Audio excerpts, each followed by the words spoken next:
You know, everything is back to normal. My learning skills, scholarship, my full body, and our friendship with Black. Finally, as long as it stays like this, don't ever fight again. By the way, what happened to your friend Black?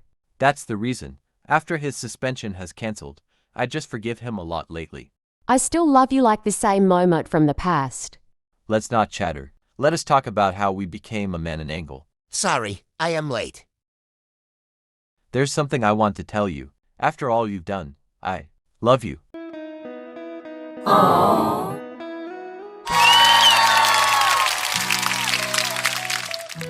I know after that night, I know that he feels sad, but I forgive him. I am neither a frenemy, but I am a fighter and a friend. I am Hope and you can call me Jevon. A lesson has been learned. Moral of the story: don't try to scam your friend. It's neither them or your frenemy. Always be a fighter.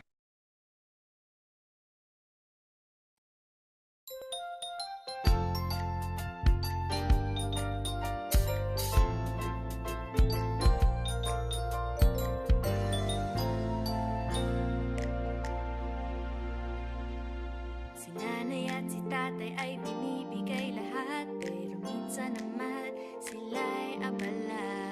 Kaya sa mga di nila natuturo, si Lola ang naging takbuhan ko.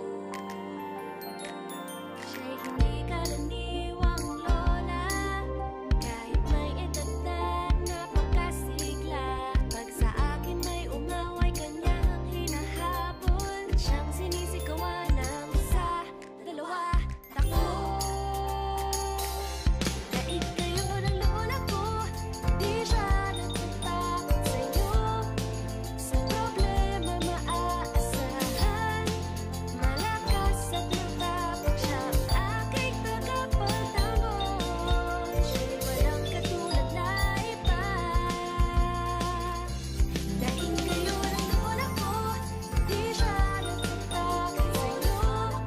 Sa problema maaasahan, malakas at matapang siya ang aking tagapagtanggol. Sa kanya wala nahingit pa, mabuting aso sa kanya natutunan. Sa lahat siya ay bukas palad, kaya't hanga ako kay Lola, at wala nang hihigit sa kanya.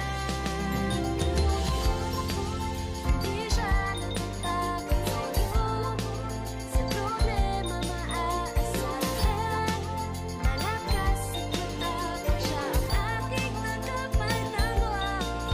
Siya'y walang katulad na iba. Daig kayo ng lola ko, daig kayo ng lola ko.